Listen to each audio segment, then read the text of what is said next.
Buenos días. Damos comienzo al seminario de esta mañana de Historia de la Psicopatología para clínicos. Estamos estudiando la melancolía.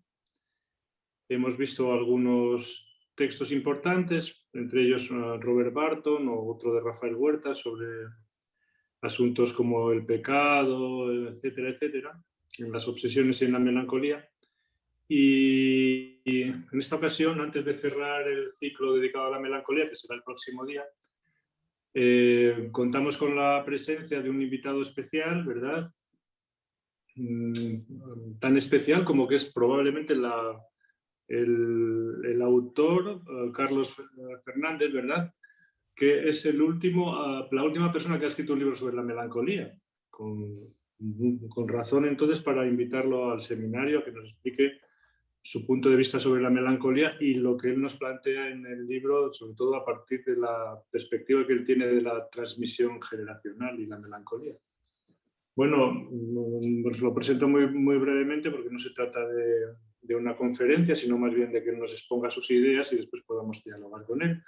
Bueno, Carlos Fernández es psiquiatra, trabaja en el Hospital Universitario Río Ortega, colega nuestro, psicoterapeuta y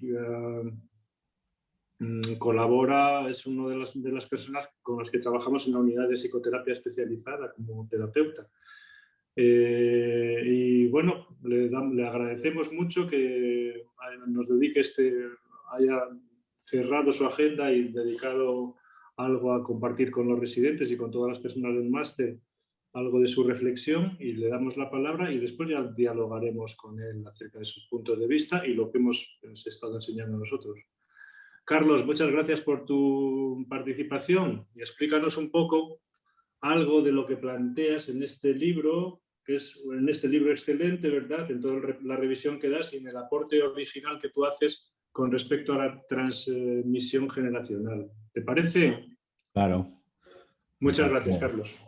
Nada, gracias a ti, José María, por invitarme. Siempre es un placer y bueno, pues nada, voy a intentar haceroslo no muy aburrido. Si veo que me enrollo mucho, iré quitando cosas, pero bueno. Mira, la sesión de hoy, bueno, el título ya os lo diré, pero porque no lo tengo muy claro. Pero bueno, para que sepáis poner a los tiros, lo he titulado Autorreproche, goce y lo generacional, ¿no?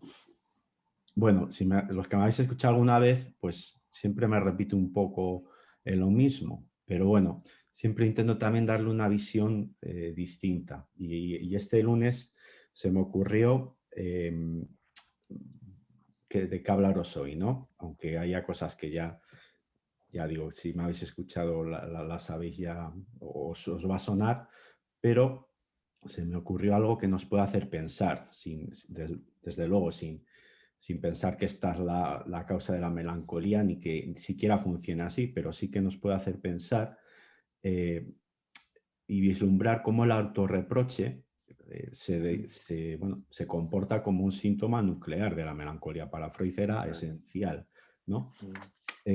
También vamos a ver cómo hay un goce asociado a este reproche, ¿no? Hay un deleite en esa exhibición que muy bien dice Freud, ¿no? Y sobre todo, esto es lo que se me ocurrió, ¿qué función tiene este autorreproche, ¿no? Y aquí es un poco lo que vamos a pensar y bueno, ya digo que evidentemente no tiene por qué ser así, pero me parece interesante relacionar este autorreproche con algo que se está denunciando, y aquí es cuando voy a meter lo generacional, algo que está denunciando en la historia, ¿no? del paciente, ¿no? Algo que está denunciando en la historia de las generaciones anteriores. Entonces voy a dividir la charla en dos partes, ¿no? En esta parte que tiene que ver con el goce, cómo goza el melancólico, a qué se identifica también, y luego es la segunda parte donde hablaré más de lo generacional, ¿vale? Y cómo este autorreproche se puede ubicar en esa historia, ¿no? Y vamos a partir, os lo habrán leído 40 veces, pero es importante saber de dónde partimos. Y partimos, como no, de Duelo y Melancolía de Freud, esencial, que lo habréis leído seguro, para saber que dice Freud del autorreproche, que va a estar concentrado un poco de lo que voy a hablar, ¿no? Concentrado un poco la pista de lo que significa ese autorreproche, ¿no? Y dice Freud, la melancolía se singulariza en lo anímico por una desazón profundamente dolida, la inhibición de toda productividad y una rebaja en el sentimiento de sí que se exterioriza, aquí está, el autorreproche, aparece el autorreproche, en autorreproches y autodenigraciones y se extrema hasta una delirante espera de castigo. Sigue, estos párrafos los tenemos que retener, hablando del autorreproche. El melancólico no se comporta en todo como alguien que hace contrición de arrepentimiento. Le falta la vergüenza en presencia de los otros y se complace en el desnudamiento de sí mismo. Y esto luego lo vamos a enganchar con que hay algo de deleite y de goce cuando el melancólico se presenta en nuestra consulta exhibiendo su miseria, ¿no? Hay en este caso una exhibición a veces grotesca. Yo tengo ahora una paciente que se pasa la sesión autorreprochándose y viviéndose como la peor de los mortales, ¿no? Y hay algo que emana y que se siente el goce latente que hay ahí, ¿no? Y aquí viene otra cosa muy importante que relacionar con lo generacional. Sigue Freud diciendo, ese reproche no iba dirigido a uno mismo, sino que iba dirigido a otra persona. Y dice Freud, a quien el enfermo ama, ha amado o amaría. Sus quejas son en realidad querellas al otro, ¿no? ¿De qué se está querellando? ¿De quién se está querellando el melancólico? Si en la neurosis tenemos ese sentimiento de vergüenza, cuando nos sentimos mal o hemos hecho algo, pues lo ocultamos, ¿no? Pero el melancólico lo exhibe, ¿no? Esta diferencia es muy importante. Bueno, pasamos al siguiente punto sobre el deseo y el goce, ¿no? Dice Colina sobre el deseo. La naturaleza del deseo es triste. Los deseos se consumen y concluyen. La finitud es aliada de la tristeza. El deseo se encuentra obligado a aceptar el carácter incompleto de la satisfacción. El deseo es triste porque se nutre de lo que le falta o sobra. Haga lo que haga, el deseo nunca logra su objetivo, ¿no? Hablamos en este sentido de las estructuras neuróticas. También especulamos que en las estructuras psicóticas no está el registro del deseo, ¿no? En este caso se ve bien la relación del deseo con el duelo. Los neuróticos pueden hacer duelos, los psicóticos o los melancólicos no pueden cerrarlos, mejor dicho.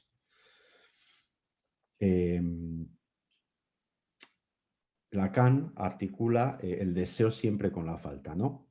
Y dice que en ese lugar, ¿no? En el lugar del otro se perfila una imagen tan solo reflejada en nosotros mismos. Esta está autentificada por el otro, pero ya es problemática, ¿no? Esa falta, incluso falaz.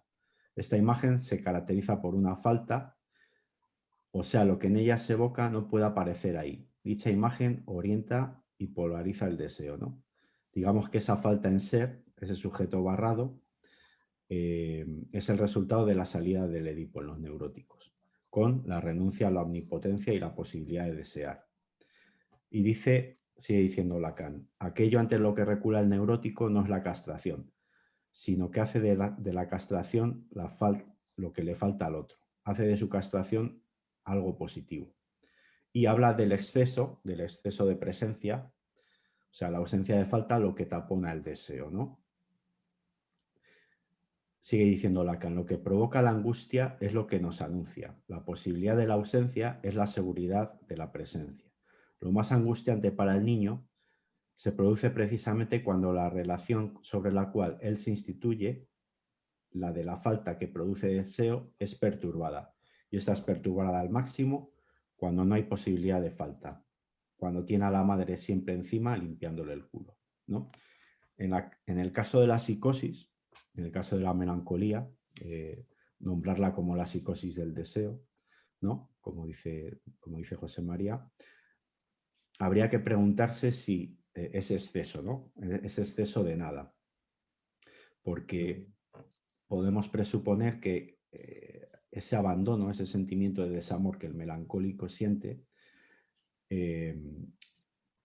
para contraponerlo a la paranoia, ¿no? En el que hay un exceso de control y persecución, ¿no? En la melancolía se rellena ese vacío con un reclamo y exigencia, ¿no? Imperativa de amor. Es este autorreproche, ¿no? Esta querella tiene que ver con esto, nos podemos preguntar también. Ya sabéis la dinámica del deseo y la dinámica del goce, ¿no? Esto lo podéis ver bien en el manual de psicopatología de Colina y Laura. El deseo es diacrónico, discontinuo y lineal, ¿no? Se satisface parcialmente y se alía con el tiempo. Hay un tiempo de espera para poder desear. Lo que lo diferencia de la inmediatez del goce, ¿no? El goce es orbital, es circular, es sincrónico y atemporal, ¿no? Siempre es voraz, insaciable y siempre hay un exceso, ¿no? Un exceso y una ambivalencia. Estamos en el uno de la psicosis, ¿no? Y siempre el deseo, viéndolo así, tiene que ver con la pérdida, ¿no? y su sustitución. El deseo, tal como dije antes, en las estructuras psicóticas no existe, pongo un interrogante, no puedo decir taxativamente que esto es así, pero bueno, vamos a especularlo, ¿no? El deseo del otro en el paranoico se sustituye por un delirio de persecución, ¿no? Pero en los melancólicos, cuando deliran, que no siempre deliran, o casi nunca deliran, por decirlo así, los delirios, si se puede considerar delirios, son delirios de pérdida, ¿no? No muestra temáticas persecutorias, al menos en las temáticas persecutorias hay un otro, ¿no? En los melancólicos, las temáticas son de pérdida, ¿no? Pérdida de la salud, con los delirios hipocondríacos, pérdida de la economía, con los delirios de ruina, o pérdida de la dignidad, ¿no? Con los delirios de insignificancia y culpa. En este sentido, bueno, podemos ver la absoluta alienación, ¿no? que existe en el melancólico. En la melancolía podemos presuponer también que no se ha podido simbolizar la pérdida, no ha operado la castración y la pérdida ha sido repudiada, ¿no? Y vuelve como autorreproche.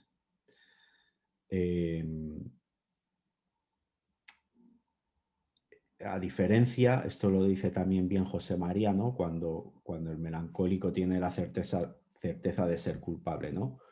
La culpa neurótica, me siento culpable, pero bueno, esta persona también mira lo que hace, ¿no? Siempre hay un otro, siempre puede haber una mediación de la culpa. En el caso del melancólico, del psicótico, tiene la certeza de ser culpable, ¿no? En este caso, bueno, en la melancolía, si no está en el registro del deseo, está en el registro del goce, ¿no? Muchas veces este deseo se sustituye por la actividad, ¿no? Muchos factores precipitantes de recaídas depresivas son los cambios de actividad y de ritmo, ¿no?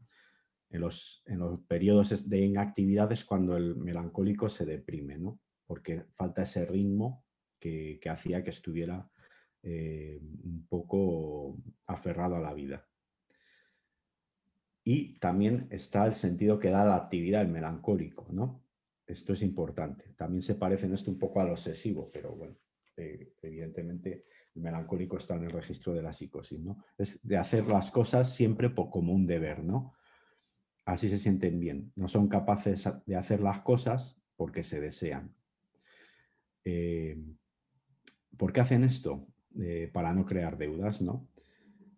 Muchos melancólicos se parapetan en trabajos diarios frenéticos, trabajan muchas horas, pero se deprimen precisamente en periodos de tranquilidad, ¿no? Cuando el deseo puede asomar, ¿qué deseo hacer? Ahí se deprimen porque no saben qué hacer, ¿no?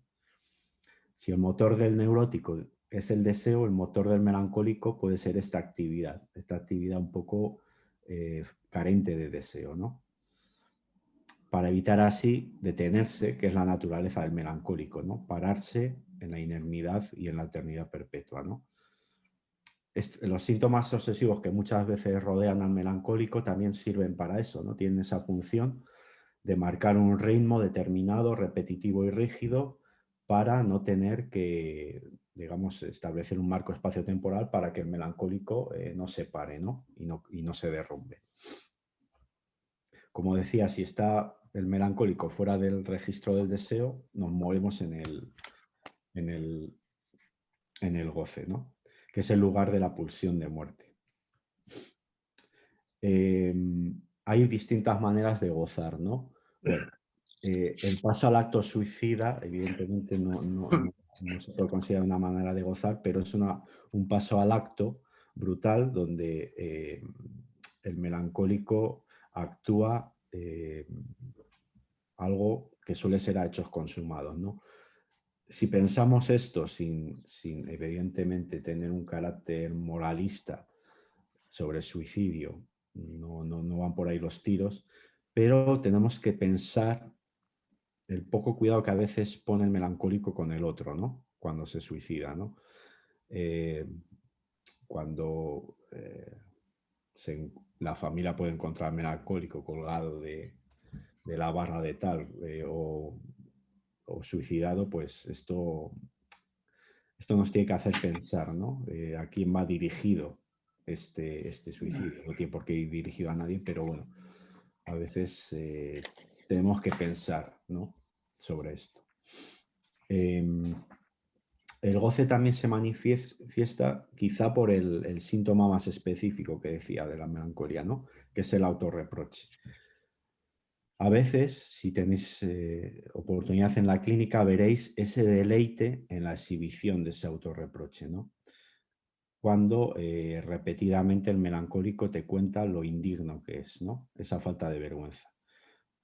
Hay como una especie de masoquismo, que yo creo que es una apariencia, pero también muestra una cara sádica, ¿no? Si pensamos que este lamento melancólico no lo sufre solo él, lo sufre los que están alrededor de él. Y aquí esto es importante, ¿no?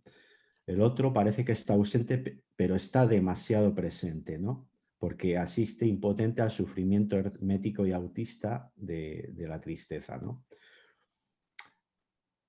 Aquí hace poco dio José María también una charla y lo dijo muy bien. Me gustó mucho cómo lo dijo porque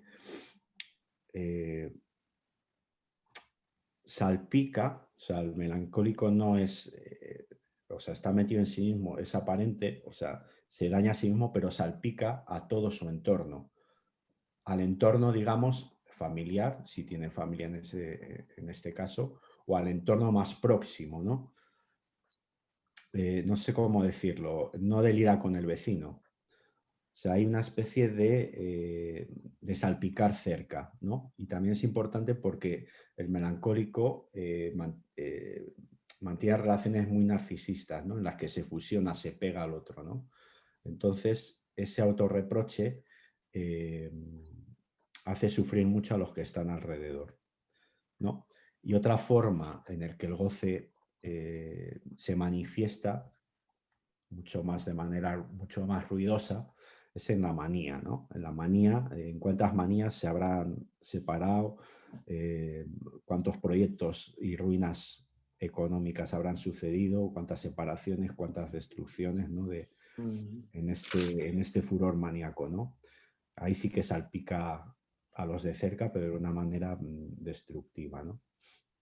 Y a veces violenta. Un maníaco, si lo habéis visto en la clínica, es que seguro que sí, puede ser imparable. Entonces, bueno, autorreproche, manía y, bueno, el acto suicida es poner en acto formas de gozar, ¿no? Podemos decirlo así.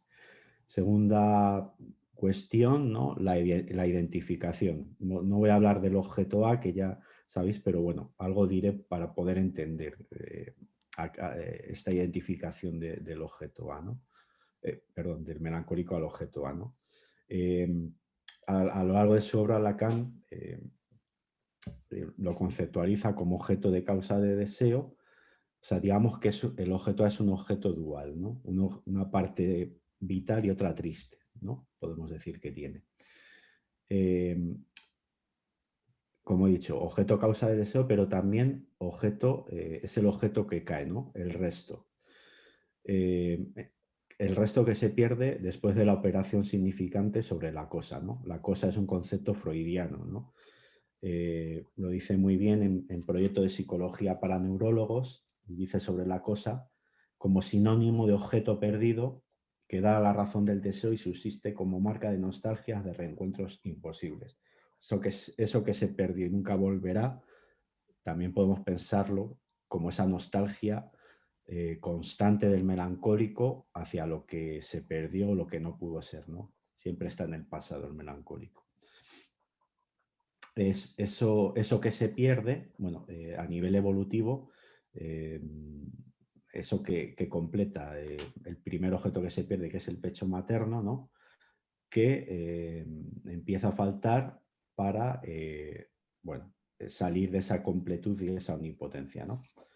Y recordarnos que estamos en falta, ¿no? Eso que se recorta es un agujero, ¿no? Y que coincide con el pecho materno, las heces, y luego Lacan mete lo escópico y la voz, ¿no? También, lo escópico, la mirada y la voz. Vuelvo a repetir, objeto dual, el objeto A, identificado por un lado con objeto perdido y con el otro como causa del deseo, ¿no? Parte triste y parte vital. El melancólico se identificaría masivamente al objeto perdido. Diríamos que se come al objeto A. Y encarnaría el yo ideal freudiano, el yo ideal omnipotente e infantil en su vertiente más maníaca y, por otro lado, en un objeto vaciado o un objeto de desecho en su vertiente más depresiva melancólica, ¿no? El yo empequeñecido que decía Freud, ¿no? Entonces vemos aquí la tremenda dualidad y ambivalencia que lo vemos en la clínica también, ¿no? En los síntomas del melancólico, ¿no? No funciona el registro simbólico y lo vemos en la excesiva idealización y denigración que tiene el melancólico hacia sí mismo, pero también hacia los demás, hacia el otro. Si no encarnan ese yo ideal, son un desecho, podríamos decir. Y en las fases depresivas, ese sujeto identificado totalmente al objeto está vaciado, desvitalizado y desdivinizado, ¿no? En el seminario 10, Lacan lo dice muy bien, ¿no? No hay función de objeto A, sino identificación al objeto A como desecho o resto. Manifestación de que la pulsión no ha sido procesada por el fantasma y este fracasa como sostén del deseo, ¿no? Y habla del carácter profundamente alienado de los suicidios melancólicos, ¿no? La identificación con la nada, como una identificación con lo que no pertenecería al registro especular, explicaría de forma frecuente los suicidios melancólicos por defenestración, ¿no? Es como una especie de Narciso se mira al espejo o al lago y a la hora de capturar su propia imagen en ese agujero, ¿no? Esa defenestración, ¿no? Es como una especie de suicidio alcanzando ese objeto perdido, ¿no?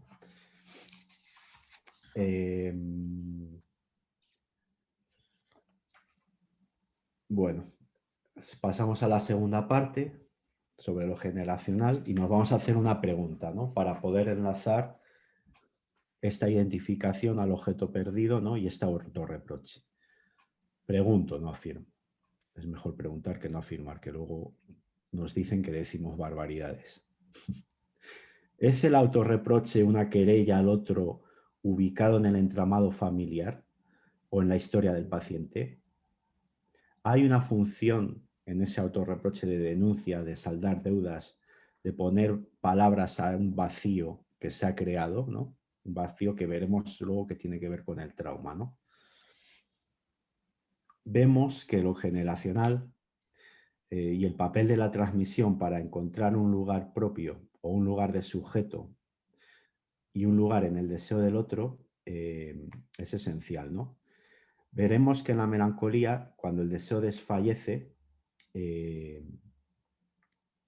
el aparato psíquico, digamos que el deseo desfallece en la melancolía cuando el aparato psíquico está ocupado en un lugar pretérito en el pasado, dificultando así el devenir del sentimiento mismo de la vida, ¿no? Digamos que el deseo se petrifica en una escena traumática antigua, en un duelo imposible por resolver. Si especulamos, podemos pensar que ese objeto perdido del que hemos hablado antes está ubicado en algún lugar del entramado histórico familiar que actúa como un cortocircuito que rompió esa transmisión de vida, ¿no? Esa transmisión generacional. Un vacío simbólico, un duelo sin tramitar o un silencio que pueda originarse en lo traumático, en algo traumático que sucedió, ¿no? Esto es una visión distinta de la herencia, ¿no? Para renegar un poco de ese determinismo inexorable que está escrito, ¿no? Como destino en lo genético, ¿no? En este sentido, tenemos tres problemáticas, ¿no? en todo esto que estamos hablando. Vamos a hablar del problema de las identificaciones. Podemos especular que el melancólico se va a identificar a un suceso trágico o a un otro que se perdió, ¿no? En ese entramado familiar. El problema de la endogamia, ¿no? De las relaciones endogámicas y el influjo de lo traumático, de cómo lo traumático puede influir en la transmisión generacional, ¿no? Os voy a leer un parrafito cortito de Juanjo Millás, un escritor para mí sublime, y con este párrafo vais a entender lo que es la transmisión. Y luego meteré el rollo, pero atentos mejor a este párrafo porque os va a quedar claro, ¿no? Dice Juanjo Millás, es su libro La vida a ratos, que es como una especie de diario loco de Juanjo, pero es muy divertido leerlo. Dice Juanjo Millás, mi madre carraspeaba en la iglesia. Igual había 500 personas oyendo misa y yo me encontraba en un banco alejado del suyo, pero sabía que era ella y la localizaba al instante. Se pasó la vida intentando expulsar de la garganta algo que tenía en el corazón. A veces, ahora, escucho ese carraspeo, pero viene de mi garganta, y es el de ella. De este modo extraño viven los padres en los hijos, con un tic, una manía, un modo de contestar al teléfono, un estar de pie o un estar acostado. Parecen detalles pequeños, pero su capacidad para contaminar la globalidad es enorme. Así, cuando mi madre carraspea a través de mi garganta, vuelvo por unos instantes a la iglesia aquella, donde, cuando ella desaparecía para irse a comulgar, yo la seguía como un radar gracias a aquellos carraspeos. Esto es la transmisión generacional. Acabo aquí. No. Continúo. Bueno, si el deseo es el representante de Eros, de la vida, puede transmitirse este deseo cuando el descendiente pueda habitar un lugar propio, un lugar sin determinar, un lugar como un interrogante, como un camino por hacer, ¿no? Cuando ese lugar está determinado o demasiado lleno, siempre va a haber expectativas, no podemos decir, no, es que mis padres no tienen expectativas, me dejan, no, siempre hay expectativas, pero cuando está muy, muy lleno de expectativas excesivas o está ocupado por el deseo de los ascendientes o está ocupado por una pérdida que espera ser sustituida para completar el ideal de omnipotencia de la familia, se produce una identificación con eso perdido que petrifica al ser. Aquí vienen un poco los problemas. Esto del lugar ocupado por una pérdida, se me viene el caso de Salvador Dalí. Tuvo un hermano mayor que se llamaba Salvador y falleció al nacer, ¿no? Él nació poco después, creo, bueno, no me hagas caso, pero nació y le llamaron Salvador, ¿no? Y Dalí dice, bueno, en el libro expongo un poco el caso, pero habla muy bien de que él estuvo siempre pegado a la sombra de su hermano, a la sombra, ¿no? Nos viene, ¿no? La frase también de Freud sobre la sombra del ojo. La hipótesis genética que la psiquiatría biológica postula con mucha solidez y sin discusión encuentra en la locura maníaco-depresiva, en el trastorno bipolar, la depresión endógena, su apoyo más indiscutible, ¿no? Parece que cuestionar esto es sagrado, pues hay que cuestionarlo, ¿no? Porque esta visión de lo generacional va a sustituir un poco esto que en los historiales siempre recogemos, ¿no? Parece que cuando hay un antecedente de depresión, de suicidio, si tenemos mente biológica, pues ya pensamos que hay una influencia genética y que por eso el paciente puede tener una melancolía, ¿no?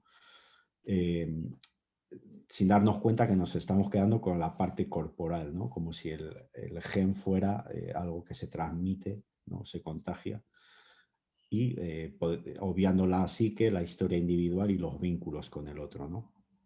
Dar otra visión, aunque sea más cercana y humana, pues siempre es tachado de científico e irracional, ¿no? Sin darnos cuenta que la base para que ellos postulan es muy racional también. Pero bueno, como la fe científica ahora, pues la certeza esta con que dicen las cosas, pues no las creemos a veces, ¿no?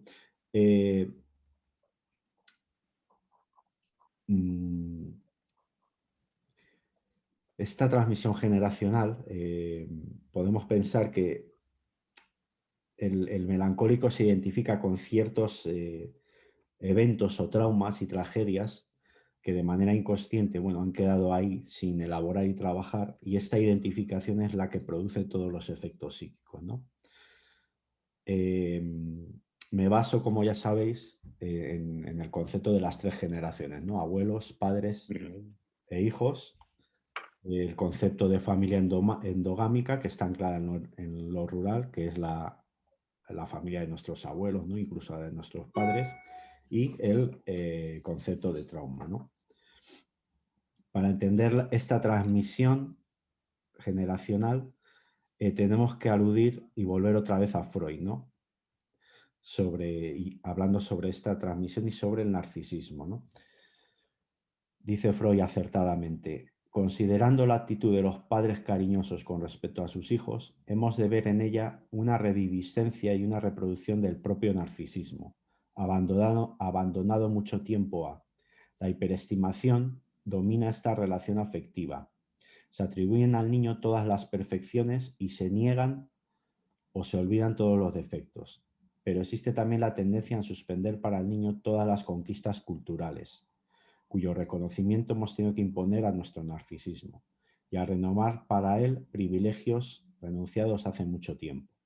La vida ha de ser fácil para los niños, más fácil que para los padres. La enfermedad, la muerte, la renuncia al placer y la limitación de la propia voluntad han de desaparecer para él. Habrá de ser de nuevo el centro y el nódulo de la creación.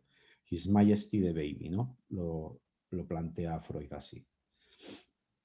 Sigue Freud diciendo: el hijo deberá realizar los deseos incumplidos de los progenitores. El amor, tan conmovedor y tan infantil en el fondo, el amor parental, no es más que una resurrección del narcisismo de los padres, que revela evidentemente su antigua naturaleza en esta su transformación en amor objetal, ¿no? Vemos aquí muy bien cómo los deseos incumplidos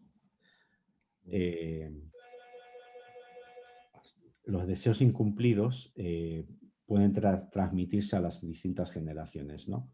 A su vez, los padres cargan con el deseo de los abuelos, perpetuando así la influencia en las generaciones. Se ve bien este influjo de la herencia en los oficios, en la elección laboral o académica, en las elecciones de pareja, de amistades, ¿no? Y podemos observar esas continuidades o lealtades a la familia, o al contrario, las discontinuidades, ¿no? Esos saltos, ¿no? Cuando aparece algo nuevo que rompe con lo endogámico y lo esperado, pues puede aparecer algo nuevo. Para unas familias es importante diferenciarse, pero para otras todo lo contrario, ¿no? No diferenciarse. Las identificaciones melancólicas y los cuadros similares son calcos de una repetición de una identidad coagulada, ¿no? de un nombre antiguo ya conocido. No eres él, o sea, no te pareces a él, eres él, ¿no? Estos mitos y emblemas familiares son muy difíciles de desmontar a veces. Están tan petrificados e inaccesibles que hacerlos caer y desidentificar son una tarea muy complicada. Pero en la clínica los cuadros no son absolutos, ¿no? La pulsión de vida y la pulsión de muerte se mezclan y desmezclan, ¿no? Y siempre opera mezclada la transmisión de vida o la transmisión de muerte, ¿no? Pero es verdad que la Thanatos está más presente, la transmisión de muerte, cuando hay deudas pendientes o traumas no elaborados. El deseo propio, digamos que encuentra dificultades para abrirse camino en las generaciones porque en la familia quedó algo pendiente, ¿no? Algo por tramitar que a veces se puede encarnar en un descendiente obturando ese deseo propio, ¿no? Esa familia endogámica, la familia piña, que se dice aquí en Castilla, la leal, la de todo queda en casa, leeros la pequeña obra de teatro de La casa de Bernarda Alba, ahí se ve bien, ¿no?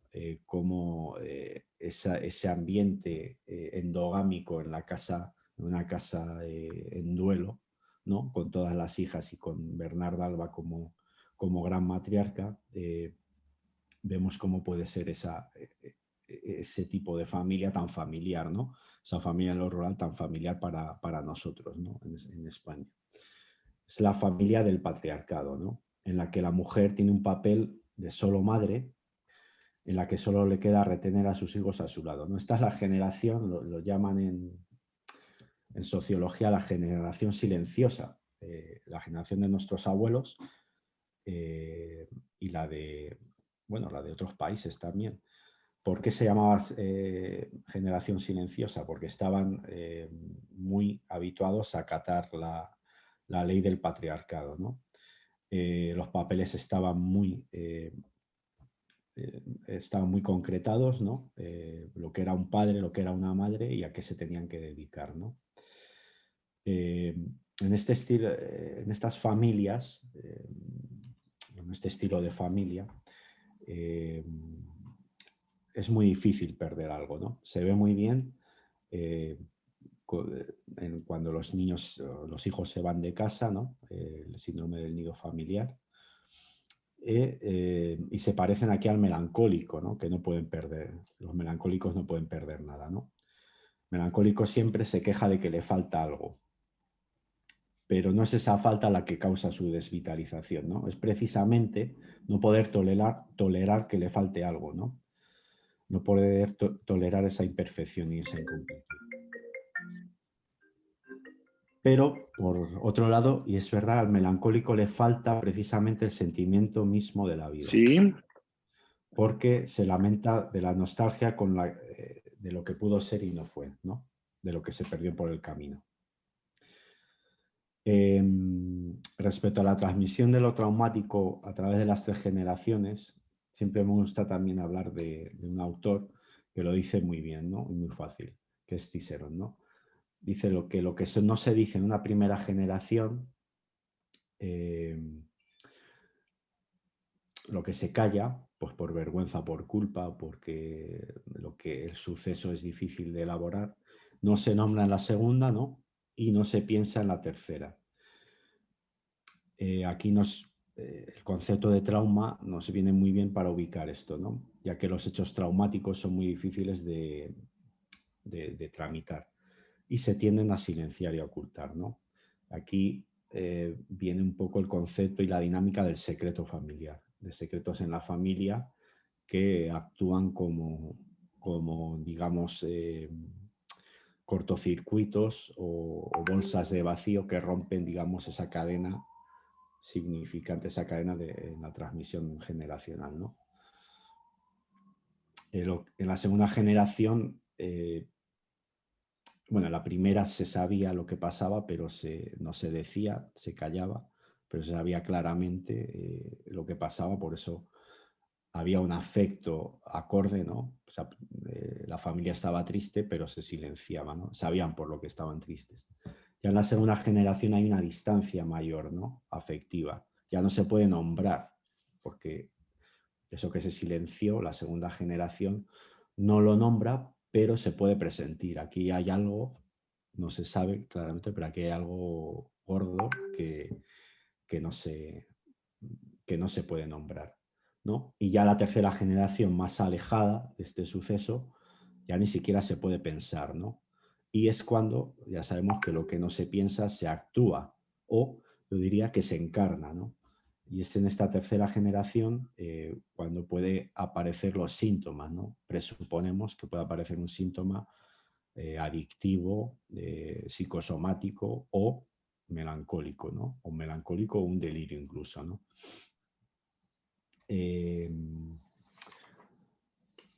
Ya estoy terminando, ¿no? Y ya sabemos que, bueno, el trauma y la melancolía lo podemos asociar muy bien a nivel fenoménico a un duelo, ¿no? Un duelo difícil de hacer en la familia, ¿no? Una pérdida cuando no toca, algo inusual, ¿no? Si vemos el caso del suicidio en la familia, nos podemos hacer cargo, ¿no? de cómo puede operar este hecho, ¿no? en la familia, ¿no? Cuanto más endogámica esta familia, más herida narcisista, ¿no? Más tendencia a silenciar, más tendencia a no hablar, a no poner una palabra a ese suceso traumático, ¿no? Y aquí, bueno, vuelvo como al principio, enlazar y preguntarnos, ¿no? Si eso que sucedió en el histórico familiar y se tapó por vergüenza, el melancólico lo encarna y lo exhibe, convirtiéndose así en un chivo expiatorio que denuncia algo que está pendiente, ¿no? Y vuelvo a preguntarme, en el autorreproche hay un reproche que denuncia sin denunciar explícitamente al verdadero responsable, ¿no? Es esa la verdadera función del autorreproche, ¿no? Al igual que el delirio funciona en el paranoico, ¿no? Es la función del autorreproche de denunciar en esa querella al otro, como bien decía Freud, algo que ha pasado en la familia, algo trágico, algo que no se ha podido simbolizar. Esta es la pregunta que hago, ¿no? Aquí Tellenbach, que es el mejor fenomenólogo que describió la melancolía, lo dice también de una manera muy fácil de entender, ¿no? Dice que la tristeza del melancólico es ajena, que es como si la tristeza fuera al lado del sujeto, ¿no?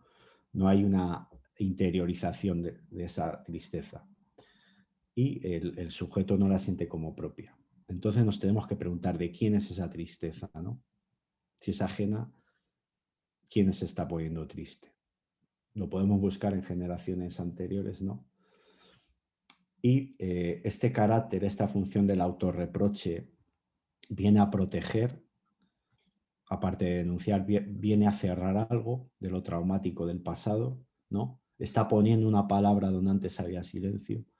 Vuelvo a preguntar, ¿no? Y ya finalizo esto, se lo lanzo a José María, porque en su libro Hablemos de la locura, creo que José María habla sobre el caso Wagner, ¿no? Bueno, no sé si está ahí José María. Bueno, en el caso Wagner, que lo describe muy bien José María, no lo voy a volver a describir, pero bueno, Wagner parecía que tenía una estructura melancólica, o eso pienso yo, ¿no? Sí, sí. Sí. Y vemos aquí la confluencia de la paranoia y de la melancolía muy bien, ¿no? Cómo se miran al espejo. Bueno, para eso hay que leer el caso, pero yo me pregunto, enlazando con esto de lo generacional, ¿fue Wagner un hijo bastardo, hijo de un noble suevo que su madre ocultó, ¿no? Lleva Wagner a cuestas esa vergüenza de clase, ¿no? Del padre o de la madre, esa mancha, esa vergüenza familiar que actuó, ¿no? ¿Cómo actuó Wagner? O sea, como si se quisiera sacar el cacón exterminando a toda su familia de alrededor, ¿no? Aniquilándola, ¿no? En el terrible crimen que hace Wagner. Bueno, esto lo dejo así un poco, no sé si si me vais a entender, pero no, lo deja un poco abierto porque esto yo creo que merece otra sesión o seminario, ¿no? Sí. Bueno, y yo creo que ya he terminado. Esto es interesante, ¿no? La relación de la paranoia y de la melancolía. Sería como fuente de otro seminario. Y nada más. Está un poco espeso, me he visto un poco espeso, pero perdón. Me lo he preparado, pero he tenido paciencia y no. No, no te preocupes, Carlos, eres muy agradable hablando, siempre te seguimos muy bien. Así que muchas gracias. Lo que podemos hacer, porque ahora estamos con la melancolía, vamos terminando, cuando nos ocupemos tenemos esquizofrenia, después me parece, creo que finalmente paranoia, cuando hablemos de la paranoia, como a nosotros nos interesa mucho y siempre hemos estado hablando mucho de la relación de la paranoia y la melancolía, volvemos y dialogamos un poco acerca de eso desde los puntos de vista. Con respecto bueno, muchas gracias por la exposición, más clara imposible. Cuando se pueden tomar notas de una clase, de una exposición, es que está muy bien ordenada y en este caso está muy bien ordenada. Yo lo voy a escuchar, no obstante, para, digamos, completar algunas notas, aunque ya lo conozco por tu libro y por otras conferencias tuyas. Voy a comentarte una cosa muy breve acerca de Wagner, que palma muy bien con todo lo que tú decías, y luego cambiamos un poco de tercio, si te parece, porque quería sugerirte una lectura en la que estoy ahora, una relectura, y preguntarte un poco por el tratamiento o que dialoguemos un poco sobre el tratamiento de la melancolía. El caso de Wagner ciertamente es un caso que descuadra mucho nuestros estudios porque no está diagnosticado, se diagnosticó de paranoia por Robert Gaup. Robert Gaup incluso lo usó como el caso Princeps o el caso ejemplar de que la paranoia existía y la paranoia crepeliniana existía cuando prácticamente nadie creía en la paranoia, ni Bloiler, que escribió un libro sobre la paranoia, al final dice que la paranoia es una forma menor de esquizofrenia. Pero Robert Gaup, que había sido alumno de Kraepelin y de Wernicke, él quería demostrar que la paranoia existía.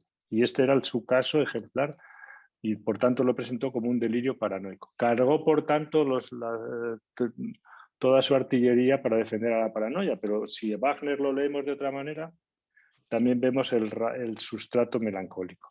Hay un sustrato paranoico en el sentido de que hay el fenómeno elemental de la paranoia por excelencia, que es la autorreferencia. Hablan de mí, me injurian, me calumnian, aluden a las cosas que yo hice en los establos con las vacas, etc. Y después, finalmente, hay un delirio incluso de plagio, es decir, que hay un otro malvado y él tiene la misión de restituir a la lengua alemana de la impureza que le aportan los judíos, ¿no? Es un delirio ya muy, muy, muy, muy paranoico, ¿no? Pero en el fondo hay esto. Wagner era no sé si era el primero de un montón de hermanos, y su padre era un borracho, un borrachín, y su madre tenía un tienducho, una tienda pequeñita, y era medio puta, por decirlo rápido, porque se liaba con unos con otros y se casó muchas veces después de que se quedó viuda o se lió con muchos, etc., ¿no? Entonces, Wagner siempre dijo, yo soy un degenerado, que este es el postulado melancólico, yo soy un degenerado porque provengo de una estirpe de degenerados. Mi padre era, entonces cuenta la historia de un hombre que no había sido nadie y de una genealogía en la cual eran todos gente muy pobre, suavos, por cierto, es decir, que de una parte de Alemania donde se habla un alemán un poco impuro, por así decirlo, y él tiene este postulado melancólico que se formulan siempre de la siguiente manera: yo soy lo más degenerado, etcétera, etcétera. Pero siempre es una fórmula en primera persona, yo, y con el verbo ser, soy, etcétera, ¿no? El postulado del delirio paranoico es al contrario, es el otro me toma como su objeto de goce, el otro me persigue, el otro me injuria, me envenena, etcétera, etcétera. Pero lo curioso es que en Wagner están las dos cosas. O incluso podemos decir que habiendo un fondo melancólico, Wagner trata de escapar del sustrato genuino de la locura, melancólica, que todas las locuras en ese sentido serían melancólicas, a través de un delirio paranoico, que no lo consigue del todo. Pero la salida, este sería en ese sentido más que un caso ejemplar de paranoia, sería un caso, a mi manera de ver, ejemplar de lo que es el fondo melancólico de la locura, en el sentido de que él está en la posición melancólica de objeto de desecho. Yo soy un degenerado, los Wagner provenimos de una tradición de degenerados, y la salida que quiere darle, a mi manera de ver, es la paranoia. Es el otro me murmura de mí, habla de mí, el otro, etcétera, etcétera. Y al final acaba con esa especie de delirio de purificación de la lengua alemana. Bueno, yo lo veo de esa manera, ¿eh? Fíjate, José María, sí, yo lo he pensado, pero yo le di la vuelta y llegué a pensar, digo, aunque él se considera ser un degenerado, hay una línea familiar. Si su padre era tal, Sí, sí. vale, yo soy un desecho, pero yo planteo, claro, fantaseando, que si su madre era una prostituta, él es fruto, esto es todo mío, ¿no? Fruto de la relación de su madre con un noble por ahí, o sea, de sangre noble, y él es fruto de una relación, ¿no? Un hijo bastardo, ¿no? Que en ese vacío de la historia por parte del padre genera una identificación de él a la sangre noble y un repudio a la sangre de su madre y de su padre, ¿no? Por eso aniquila su descendencia. Bueno, no sé si me he explicado, pero esto es una fantasía, ¿no? Pero tenemos que estudiarlo más del Usamos. lado de la... Te voy a explicar un poco cómo lo cuadro yo, la interpretación del caso, y si quieres lo recuperamos para la discusión sobre la paranoia más adelante. O sea, en realidad, la articulación, aquí se da una articulación gloriosa entre lo que es el fondo melancólico, porque Wagner verdaderamente era un hombre muy triste. O sea, cuando ves cuando lees el historial de Gaup, que es un informe muy bien hecho, o en esta obra, caso Wagner, no sé si se ve aquí, el Nazareno. El Nazareno es la obra de teatro, es una de las obras de teatro que él escribió, salvo que en esta edición están publicados prácticamente muchos de sus diarios, etcétera, etcétera. Entonces se puede leer un poco lo que él pensaba. No solo lo que él escribió como dramaturgo, ¿no? Entonces, la idea es que este hombre, la clave está en la interpretación del caso. Te la adelanto, Carlos, y después la podemos discutir en una clase más adelante, que este hombre proviene de una familia, de una zona de Alemania, donde la lengua es muy impura. Es un alemán feo, es un alemán como si hablamos de un alemán de Sevilla, un castellano de Sevilla, ¿no? Es distinto a un castellano de las Islas Canarias, ¿no? Porque todo lo que hace después él es purificar algo del desorden del otro, ¿no? Soy un degenerado, es decir, él purifica algo de la degeneración del otro. ¿Cuál es el intento primero de purificar? El asesinato de sus hijos, que son Wagner, como él, y a su mujer que la mata por piedad. El intento de asesinato a sí mismo de su hermano, de uno de sus hermanos, ¿no? Y su propio suicidio. Pero como era muy cobarde, al final no consiguió matarse, ¿no? Años después, ¿no? Cuando aparece el nacionalsocialismo y él está en el manicomio, entonces se da cuenta, en un momento determinado tiene la revelación de que hay un escritor judío que está plagiando sus obras que se están estrenando en el teatro de Stuttgart. Y dice, coño, este Berfeld me está copiando, ¿no? Entonces entra en una especie de causa, ahí ya sí muy delirante, de purificar, es mi interpretación, la lengua alemana de las malas influencias judías. Entonces cuando escribe, sigue escribiendo, etcétera, etcétera, con vistas no a pasar por la pistola y degollar a la familia, sino de purificar no ya la degeneración familiar, sino purificar la lengua suya, que es el alemán. Porque una de las cosas que le llamó la atención primero a Gaup fue que ese tío que provenía de una zona suava, hablaba un alemán elegantísimo, ¿no? Y Wagner Gaup nunca le dio importancia a esto, simplemente lo constató. Claro, si él hace todo el esfuerzo de purificar la propia lengua, ¿no? Porque él habla un alemán elegantísimo, engolado, que era muy pedante por otra parte, algo tiene que ver toda la cuestión esta de la purificación. Es decir, que la purificación, entiendo yo, tiene el sustrato del fondo melancólico, del objeto impuro, del objeto degradado, como explicabas antes, el objeto, ¿verdad? ¿Y qué salida le da a eso? Encontrar, digamos, se puede decir así, a la restauración del otro. Por ahí lo vería yo. Pero bueno, si te parece, Carlos, lo dejamos para continuar con este debate, porque no quería yo interrumpir. La exposición tuya es tan clara, tan bien formulada, que no quería yo ensombrecerla con ningún comentario, en este caso mío. Quería preguntarte una cosa que me interesa mucho y damos un poquito para conocer un poco. Nosotros estamos trabajando en una unidad de psicoterapia especializada, ¿verdad? Y con vistas el otro día, revisando todos estos asuntos del fondo melancólico de la locura, volví a leer este libro de Silvano Arietti sobre la psicoterapia de la depresión. Es un libro que nadie leyó, o muy pocos, pero merece la pena leerlo. Y quería leerte un párrafo para ver un poco qué piensas de esto. Es un párrafo que merece algunos comentarios. Dice Arietti: en los casos más serios de melancolía, el paciente sufre un duelo por la pérdida más profunda, la del sentido de la vida, experiencia que refleja como a través de una lente de aumento una pérdida original y una serie de pérdidas reales o simbólicas.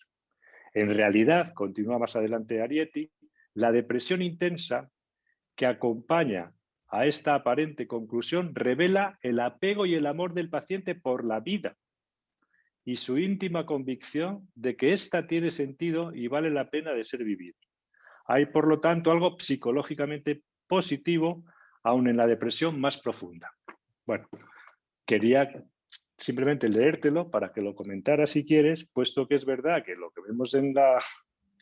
Arietti trata de rescatar de alguna manera que con los melancólicos se puede hacer algo y que hay algo de la vida que no se acaba de perder nunca y que incluso la pérdida del sentido de la vida, la desvitalización, en el fondo, viene a decir él, queda algo de esa vida y de esa especie de posibilidad de vinculación transferencial con el melancólico.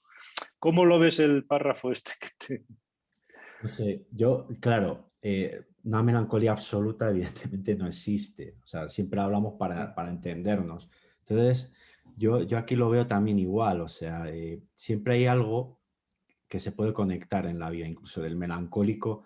Hombre, hay casos graves de estos de TEC, que están vegetales, ¿no? Cuando están catatónicos, que afortunadamente ya no se ve, pero que se ve antes, que eso es lo más similar a estar muerto, ¿no? A la pulsión de muerte pura y dura. Pero bueno, esos casos no, si existen, son muy pocos. Entonces, claro, si el melancólico, y sabemos que acuden a consulta y que vienen y que más o menos algunos se apañan, siempre encuentran algo conectado con la vida, porque la vida también es muy potente, ¿no? La pulsión de vida.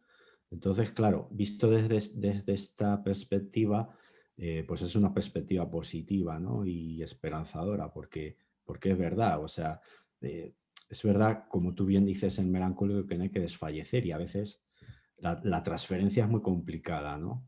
Porque te colocan en un lugar idealizado que enseguida caes, ¿no? Sobre todo si te pones de terapeuta salvador, omnipotente, ¿no? Pero te colocan ahí, pero bueno, hay transferencia, ¿no? Idealizando, denigrando, hay transferencia muy sutil. Lo que dices tú también, la exigencia, ¿no? Que del melancólico, no, cúrame, quiéreme, ¿no? Es como, no es una, me podrías, no, es como una exigencia, ¿no? Un imperativo, ya digo, que tiene sus complicaciones, pero se sujetan así. O cuando, creo yo, cuando desarrollan mecanismos obsesivos, ¿no? Que aquí son como, digo yo, las melancolías más neuróticas, porque se tiran del obsesivo para defenderse, ¿no? Que muchas veces, bueno, pues le sostienen mucho, ¿no? El ritmo repetitivo, siempre fijo, tal, algo que se asemeja a la vida. Por eso, esto tiene que ver con cuando yo me preguntaba, los psicóticos no desean. Esto lo interrogo porque, de hecho, en alguna conferencia, pues claro, no es que sea ofensivo, es que yo me lo cuestiono. No hay deseo, es solo goce. Pues bueno, habrá casos, pero el registro del deseo es muy potente. Entonces, ¿por qué no algo parecido al deseo se pueden aferrar los melancólicos? Siempre buscan una solución, ¿no? Entonces, bueno, no sé si te he respondido a... Sí, sí, sí, sí, perfecto. Sí, sí, nosotros tenemos que buscar la manera de tener una influencia sobre estos pacientes. Algunos de ellos son melancólicos y, claro, tenemos que agarrarnos a la poca vitalidad que tengan o a la más. En cuanto a la discusión de si en la melancolía, o sea, si la psicosis hay deseos, no, pues es una discusión bizantina. Yo no creo que eso no. Es simplemente que la teoría se construye de manera binaria y tú dices, aquí hay deseo, pues aquí que es lo contrario, no hay deseo. Pero es que tampoco es lo contrario, porque los melancólicos no están siempre melancólicos y no hay una melancolía pura y al contrario. Si no le quieres decir que el deseo en la neurosis es la trampa de la vida de la neurosis, bueno, pero en la psicosis pues es otro tipo. ¿Quiere decir que no hay deseo? Bueno, pues llámalo como quieras, pero me parece que no hay que deshumanizar tanto ni decir que esto es lo contrario de esto otro. Eso son la construcción nuestra Sí. muy binaria con la que pensamos, pero la realidad clínica es mucho más rica que el binarismo, es mucho más mezclada siempre.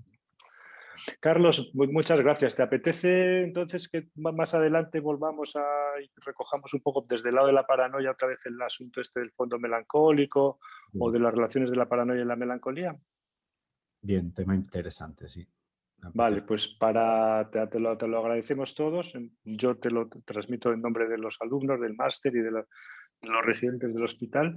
Y para cuando sea el momento, no sé, dentro de las semanas que sean, te informamos con antelación y volvemos a contar contigo, ¿vale? Muy bien. Gracias, Carlos. A Despedimos vosotros. aquí el seminario de hoy antes de dar paso a la supervisión, el seminario de Historia de la Psicopatología para Clínicos, hoy con un invitado especial que es Carlos Fernández Atienza, psiquiatra y psicoterapeuta del Hospital Universitario Río Ortega y colega de la unidad de psicoterapia especializada. Vamos a dar